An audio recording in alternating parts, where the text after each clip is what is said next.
Beh, io penso che quest'anno stiamo facendo il peggior campionato di sempre, però questo ci dà proprio il senso della nostra forza, perché pur facendo il nostro peggior campionato e altri facendo il loro migliore, noi siamo lì a 3 punti, 4 punti dalle prime.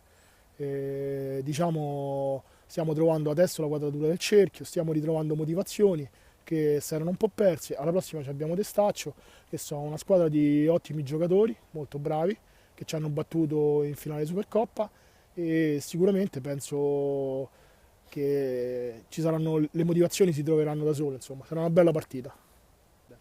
Sì, diciamo che all'inizio abbiamo iniziato la partita di Supercoppa che sembrava una partita a scapoli ammogliati. Siamo arrivati, fischiettavamo in campo, ci siamo scaldati male e pensavamo che la vittoria fosse una cosa dovuta. Poi abbiamo visto che se non ci mettiamo il giusto impegno, la giusta concentrazione, le partite da sole non si vincono. Quindi là abbiamo perso, pur se Testaccio aveva fatto solo un tiro in porta, noi avevamo fatto qualcosa come forse una decina di tiri, però loro sono stati più bravi, quando uno vince è più bravo.